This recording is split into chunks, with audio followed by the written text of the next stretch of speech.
बाइस्ट opinion के नए अंक में आपका स्वागत है।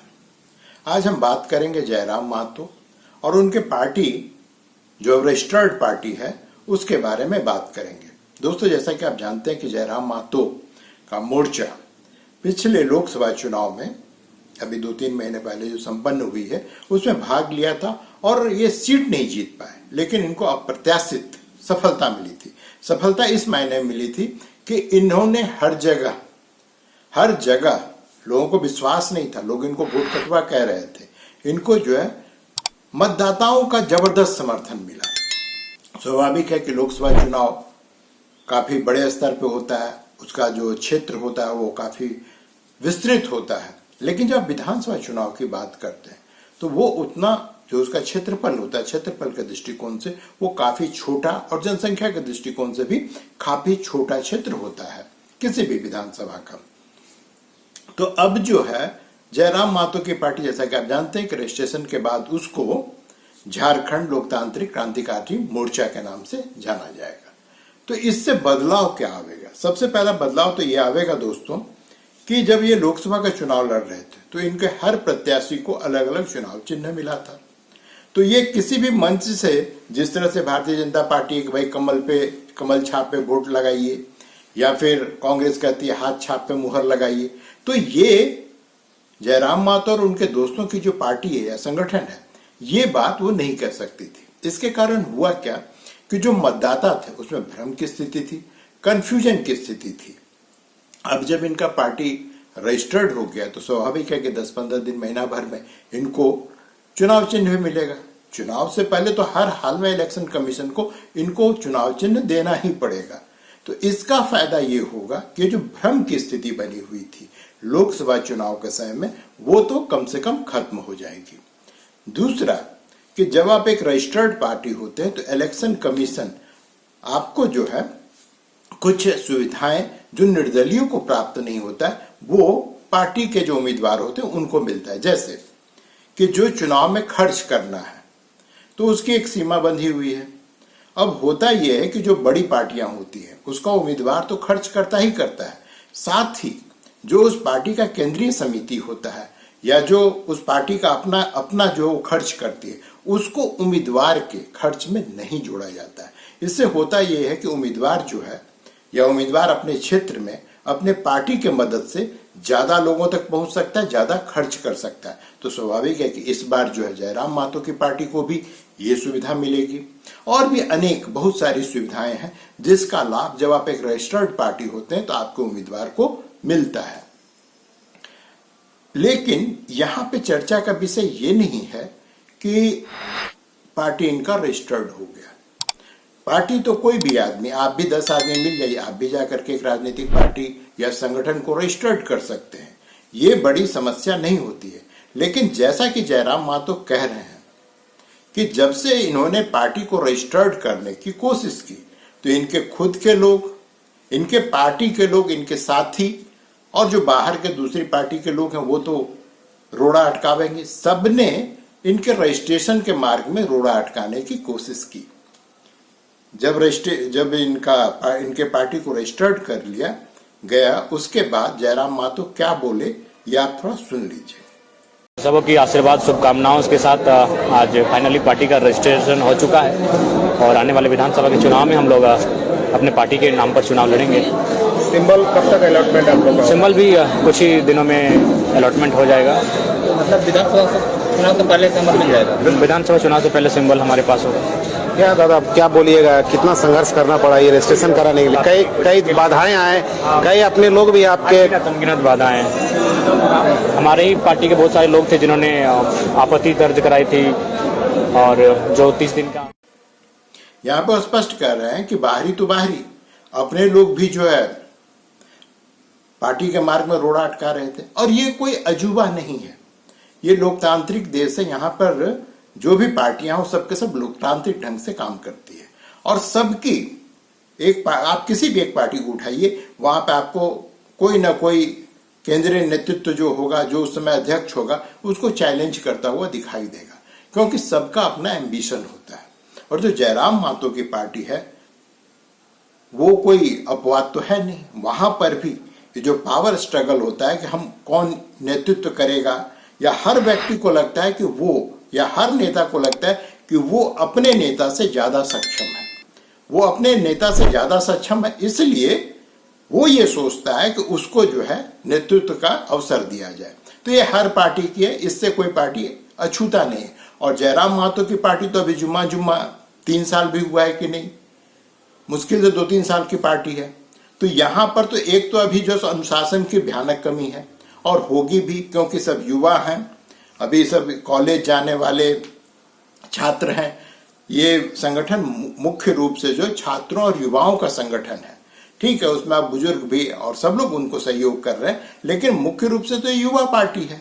तो यहाँ पर जहाँ युवा पार्टी होगी वहां पर अनुशासनहीनता तो होगी ही होगी, साथ ही यहाँ पर जो है पावर टसल अन्य पार्टी की तुलना में ज्यादा होगी, क्योंकि इन जो लोग हैं इनमें संयम का अभाव होता है, इनमें संयम नहीं होता है। इनको लगता है कि बस आज ही जो करना है बस आज ही कर लो, कल तो होगा ही नहीं।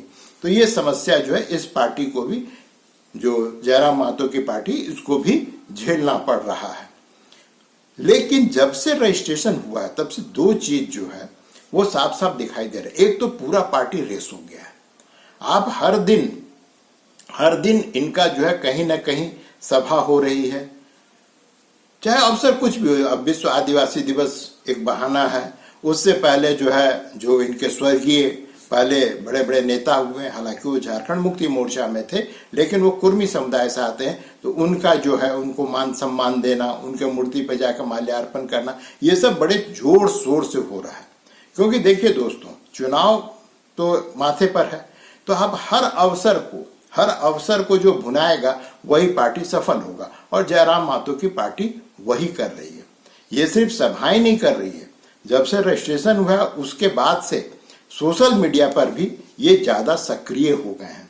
लेकिन यहां भी समस्या ये होती है दोस्तों कि जो ये बात कहते हैं, जो ये बात सोशल मीडिया पर डालते हैं, उसको मल्टीप्लाई करने वाला, उसको फैलाने वाला जो संगठन के लोग होने चाहिए, वो अभी जयराम महतो की पार्टी में नहीं है, या जो लोग हैं तो सक्रिय नहीं है। और जिस प्रकार से इनकी बातों को फैलाना चाहिए और जो विरोधी इन पर आरोप लगाते हैं उसको जिस प्रकार से सोशल मीडिया पर निपटाना चाहिए, वो अभी जयराम महतो की पार्टी के द्वारा नहीं हो रहा है।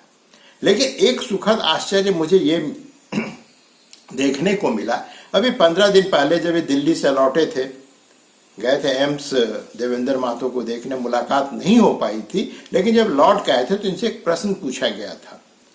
लोगों ने उस पर बहुत ध्यान नहीं दिया। प्रश्न ये था कि जो संताल परगना में बांग्लादेशी घुसपैठिए आ रहे हैं, उस पर इनसे प्रश्न पूछा गया था, और इन्होंने उसको टाल दिया। टाल मटोल मतलब उसको कि हटाओ इसको, उस पर ध्यान नहीं दिया और कोई सीधा सा जवाब नहीं दिया। लेकिन दोस्तों, अब रजिस्ट्रेशन के बाद जयराम महतो घुसपैठ पर खुलकर बोल रहे हैं। और संथाल परगना बड़ा प्रसिद्ध है संथालों के लिए।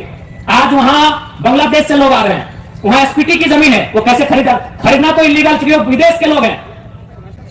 अरे आप अपने समाज का भला नहीं कर पा रहे हैं, एसपीटी की जमीनों को धड़ल्ले से खरीद रहे हैं, खरीद नहीं रहे हैं, बल्कि एसटी महिलाओं से विवाह करके जो रिजर्व सीटें हैं वहां मुखिया, सरपंच, जिला परिषद बन रहे हैं। आपको मतलब केवल बसंत सोरेन और कल्पना सोरेन से। वो खुलकर बांग्लादेशियों की आलोचना कर रहे हैं और खुलकर भारतीय जनता पार्टी की तरह घुसपैठ का सवाल को न सिर्फ उठा रहे हैं, बल्कि हेमंत सोरेन पे जमकर हमला भी कर रहे हैं। ये एक बदलाव है। अब इस बदलाव से 2 प्रश्न उठता है। क्या इन्होंने ये मान लिया है कि मुझे जेएमएम कांग्रेस का जो गठबंधन है उसमें नहीं जाना है? क्योंकि ये जो मुद्दा है घुसपैठ का, इसको यहाँ पे भारतीय जनता पार्टी उठा रही है, तो स्वाभाविक है कि वो किसके खिलाफ उठा रही है? जेएमएम और कांग्रेस के खिलाफ। तो अगर आप भी अगर भाजपा के सुर में सुर मिलाकर बात कर रहे हैं, इसका मतलब आपने ये तय कर लिया है, मानसिक रूप से आप तैयार हैं कि मुझे कांग्रेस और जेएमएम के साथ जो गठबंधन उसमें नहीं जाना है। यहीं पे प्रश्न उठता है, तो क्या भारतीय जनता पार्टी वाली गठबंधन में जाना है? सीधा सीधा इसका जवाब अभी नहीं मिल रहा है।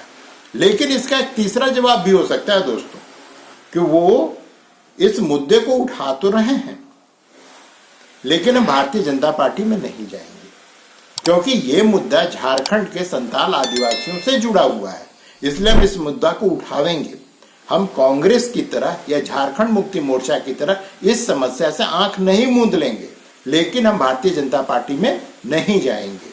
और साथ ही ये भी इशारा किया जा रहा है कि मैं अर्थात जयराम महतो जितना हमलावार आने वाले समय में झारखंड मुक्ति मोर्चा और कांग्रेस पर होंगे, उतने ही हमला हम भारतीय जनता पार्टी पर भी करेंगे।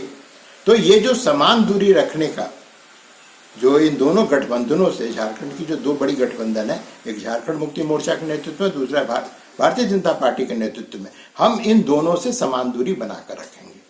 अर्थात हम तीसरे मोर्चा की तरफ जा रहे हैं, या हम एकला चलो के भाव से अकेले चुनाव लड़ेंगे, क्योंकि एक तीसरा मोर्चा जो है, सूरज बेसरा जो है, वो बनाने की कोशिश कर रहे हैं। तो या तो आप सूरज बेसरा में जाकर के शामिल हो जाइए उनके गठबंधन में, या फिर अगर आप उससे भी अलग होते हैं तो झारखंड का चुनाव जो है इस बार 3 नहीं बल्कि 4 कोणीय चुनाव होगा।